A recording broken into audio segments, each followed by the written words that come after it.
De acuerdo con la creencia popular, el Señor Jesús fue un líder religioso que trajo paz y amor y nos enseñó grandes valores a la humanidad. Para nosotros, para el creyente, Jesús es el Hijo de Dios que vino para redimirnos salvándonos del pecado. Lucas capítulo 19, versículo 10 nos menciona que Él vino a buscar y a salvar lo que se había perdido. Sin embargo, la figura de Cristo no se limita simplemente a un líder religioso. Si nosotros tenemos ese concepto de que Él es solo un líder religioso, todavía tenemos un entendimiento un poco limitado de Él. Él en realidad también es el ser más enigmático que jamás ha existido. Y todavía nosotros seguimos en deuda para conocerle más a Él. Deberíamos investigar académicamente o tomarnos el tiempo en nuestros hogares para saber cómo Él pensaba, cómo actuaba en diferentes circunstancias y qué pensaba.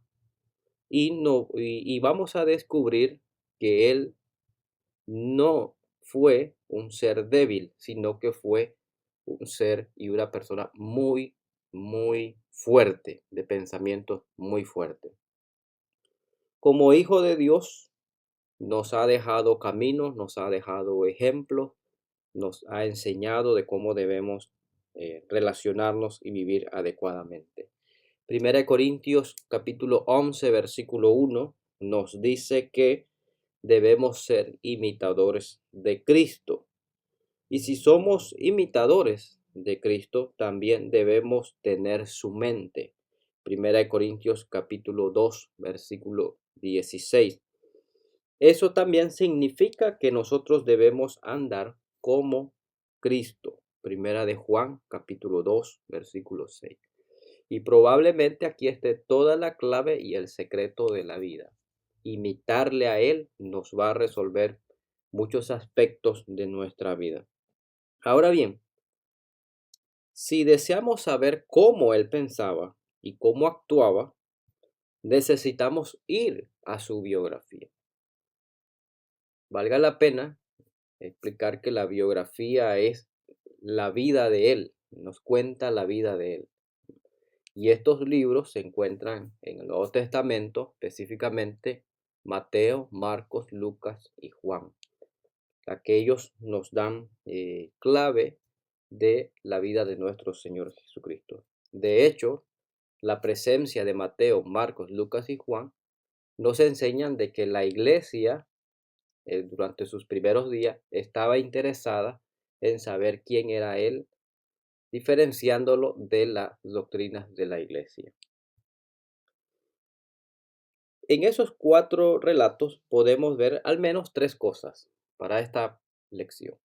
En primer lugar, nosotros vemos que él no estaba interesado en la política, hablando de la política pública.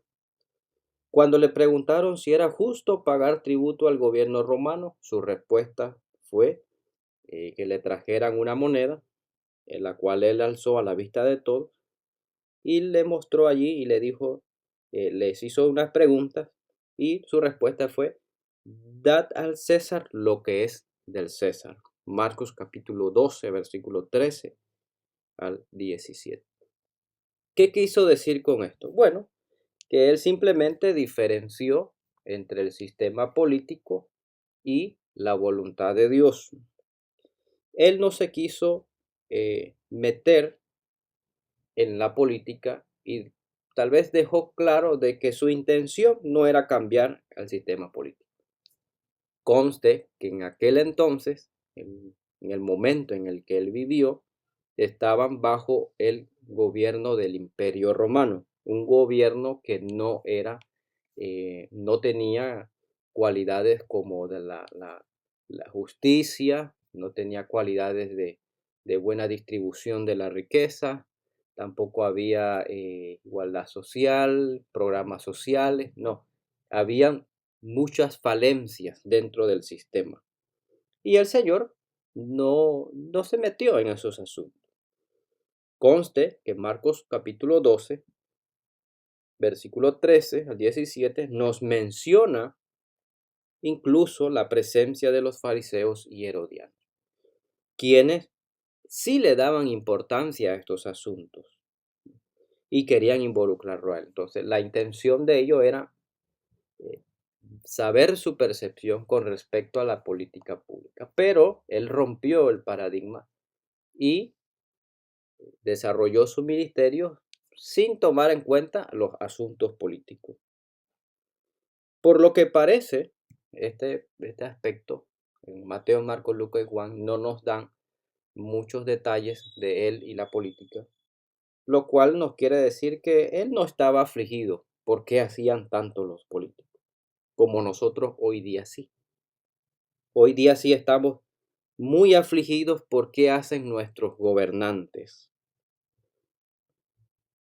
De manera que eso a nosotros sí, puede que nos robe la tranquilidad. Y si vamos a estar agobiados por qué hacen la política pública, pues no tendríamos entonces tal vez paz. Conste que en aquel tiempo él vivió bajo el imperio de los romanos de Tiberio César, con autoridad Poncio Pilato, quienes fueron mencionados por historiadores como Flavio Josefo y Filón de Alejandría como gobernantes implacables. Ese es un buen detalle. En segundo lugar, nosotros vemos que él no buscó bienes materiales o no estaba afanado por tener bienes materiales. El Señor vivió con recursos limitados. Aunque él era el Hijo de Dios y podía tener lo que quisiera, no buscó riquezas materiales con afán. En lugar de ello, él vivió y anduvo con recursos muy limitados.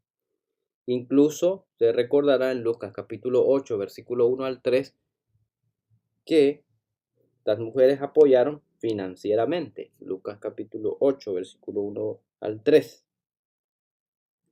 En cambio, nosotros probablemente vivimos demasiado agobiados por los bienes materiales y el afán termina agobiándonos y trayendo consigo la pérdida de la paz. Nos roba la paz, la tranquilidad, en vez de disfrutar realmente lo que tenemos y agradecer por lo que tenemos.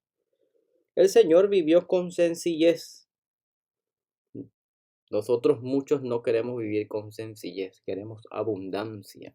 Si le prestamos incluso atención a la oración del Señor, en el conocido Padre Nuestro, Él pidió por el pan de cada día, Él no pidió abundancia. En tercer lugar, tenemos que Él evitó la fama y la gloria. En Juan capítulo 6, versículo 15 dice que Él rehusó ser proclamado rey. En Juan capítulo 8, versículo 50 dice que Él no buscaba su propia gloria. En Juan capítulo 5, 41 dice, gloria de hombres no recibo. La mayoría de las veces el Señor huía de la multitud. Totalmente contrario a lo que nosotros hacemos a veces por los medios sociales o las redes. Lo que la gente busca es ser reconocido, ser famoso y de alguna manera encontrar un lugar o un espacio en esta sociedad. En cambio, Cristo, si viviera en estos tiempos, pues no tendría, lo más probable es que no tuviese medios digitales, no estaba buscando ser un influencer de nuestra época. Y si nos damos de cuenta, estas tres cosas, la política, los bienes, el afán de buscar bienes y la fama, nos causa estrés, nos causa problemas a nuestras vidas personales. Tenemos entonces de la biografía de nuestro Señor Jesucristo una persona muy, pero muy extraña, ¿no?, para esta época. Él no tuviera un tema de conversación sobre la política pública, no estaría enfocado a hablar de lo que hacen nuestros gobernantes, y puede que esta perspectiva del Señor nos ayude a nosotros a socializar. Pero es lamentable que cuando nosotros encendemos a veces la televisión, resulta que los medios están con temas que que no son edificantes para nuestra vida. El Señor nos ha dado un ejemplo contracultural para vivir en esta época. Número uno, la política no define nuestra identidad. Él no le, no le dio interés a esto, no le prestó atención a esto. Él fue sencillo en su corazón y la manera en cómo vivió y trajo paz. Ni tampoco nosotros necesitamos la aprobación del mundo. Recuerde las palabras del apóstol Pablo en 1 Timoteo 6, versículo 8 al 11. Nosotros debemos contentarnos con lo que tenemos. ¿Qué cosa? Sustento y abrigo. Estemos contentos con ello. De modo que Cristo entonces se convierte para nosotros no solamente en un ejemplo de salvación, sino también un ejemplo para vivir felices. Pongámoslo en práctica y probablemente viviremos más tranquilos. Si no estamos angustiados por la política pública, por el afán de los bienes materiales y por buscar el reconocimiento de otros. Que la paz y el amor del Señor Jesucristo sea con cada uno de nosotros.